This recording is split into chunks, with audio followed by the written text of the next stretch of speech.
Pemilihan umum, pemilihan presiden terutama pemilihan umum sudah selesai. Semua pilihan rakyat adalah harus kita hormati. Yang memilih 02 kita hormati.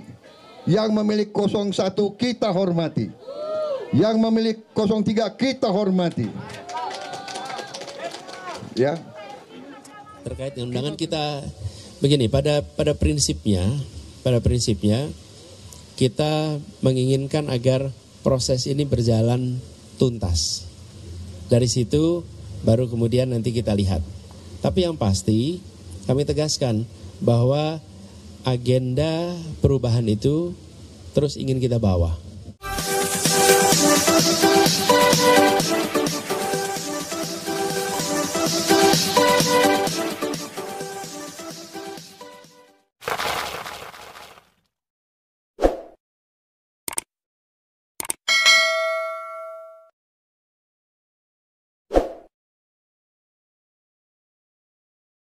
Sebelum MK membacakan hasil putusan sengketa Pilpres, pakar hukum tata negara Denny Indrayana sudah mengeluarkan beberapa prediksi putusan yang ia sebut sebagai bocoran putusan MK.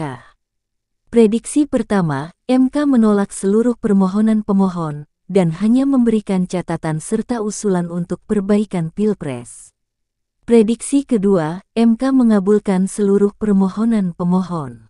Dalam pilihan ini, MK mengabulkan diskualifikasi Prabowo Gibran dan melakukan pemungutan suara ulang hanya antara paslon 01 dengan paslon 03.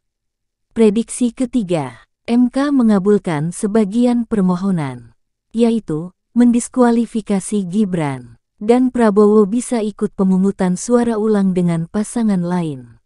Sementara prediksi terakhir, MK mengabulkan sebagian permohonan, yakni membatalkan Cawapres 02 dan hanya melantik Prabowo Subianto dan memerintahkan dilaksanakannya Pasal 8 Ayat 2 UUD 1945.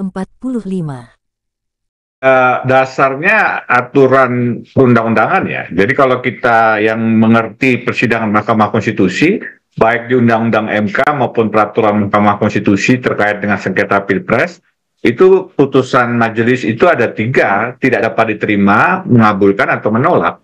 Dalam hal ini opsi tidak dapat menerima itu sudah bisa kita terus out, karena itu terkait dengan syarat-syarat prosedur, apakah diajukan 3x24 jam setelah penetapan KPU, itu semua sudah dipenuhi. Yang tersisa ya tinggal mengabulkan atau menolak. Dan biasanya kemudian ada in between, yaitu mengabulkan sebagian, begitu. Nah, mengabulkan itu artinya permohonan 01 dan 03 diterima, pasangan calon 02 didiskualifikasi baik Prabowo maupun Gibran. Ini luar biasa, ini maksimal, berarti semua permohonan dianggap terbukti oleh Mahkamah Konstitusi. Dan melihat situasi politik, kondisi sosiologis dan rekam jejak Hakim Konstitusi, terutama setelah putusan 90 yang relatif tidak berubah dari rangkaian jebakan putusan 90, artinya tetap meloloskan Gibran sebagai calon wakil presiden, saya melihat peluang mengabulkan seluruhnya ini hampir mustahil. Yang kedua, menolak seluruhnya. Nah, ini yang berarti pasangan calon 02 ditetapkan sebagai calon presiden dan wakil presiden terpilih. Permohonan 01 maupun 03 tidak dianggap punya dasar alat bukti, tidak berdasar alasan hukum, dan sayangnya meskipun saya berharap tidak terjadi ya, ini kelihatannya sekarang punya kans paling besar untuk menjadi kenyataan. Kenapa demikian? Karena berbagai faktor. Saya melihat hakim ada kekhawatiran ataupun masih punya kecenderungan untuk bersifat relatif tekstual konservatif, meskipun memanggil 4 menteri, tetapi dalam proses persidangan cross examination-nya tidak terlalu maksimal saya lihat. Tidak ada keinginan untuk memanggil lebih dari 4 menteri itu, Kapolri, misalkan presiden, dengan berbagai alasan yang menurut saya diperlukan jika ingin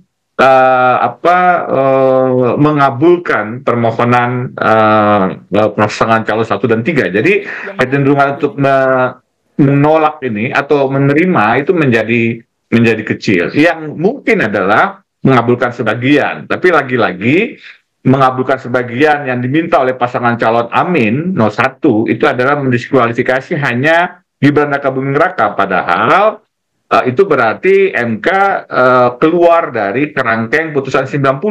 Padahal sejauh ini setelah putusan 90, semua putusan MK relatif menguatkan konstitusionalitas pencawapresan Gibran. Saya dengan rekan Jenderal Arifin Muhtar misalnya itu menguji formil, menyatakan harusnya putusan 90 itu secara proses bisa dibatalkan, tapi itu pun tidak diambil sebagai bagian dari putusan oleh rekan-rekan di Mahkamah Konstitusi.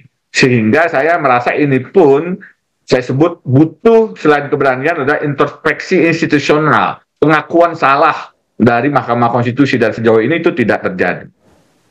Mengabulkan sebagian kan artinya hanya mendiskualifikasi Gibran, itu dimintakan oleh pasangan calon 01 Anies Muhaimin dalam tuntutan atau petitum mereka.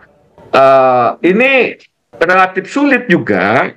Karena saya tadi jelaskan, itu berarti MK sebenarnya keluar dari pakem putusan 90. Harusnya bisa, tapi dari putusan-putusan setelah putusan 90, termasuk uji formil yang saya dan Jenderal Arifin Muhtar lakukan, itu mereka tidak keluar dari kerangkeng atau penjara putusan 90 itu. Artinya tetap menguatkan secara konstitusional pencawapresan Gibran. Jadi keterlanjuran kesalahan putusan 90 itu tidak dikoreksi. Itu yang menurut saya menjadi parameter bahwa pendiskualifikasian Gibran itu menjadi tidak ada dasar presidennya gitu. Nah, yang terakhir, yang keempat adalah sebenarnya berpijak pada pasal 8 ayat 2 Undang-Undang 45. Ini tidak dimintakan oleh paslon 1 dan paslon 3, dan karenanya ada konsep ultra petitnya bahwa tidak dimintakan tapi dijadikan amar oleh Mahkamah.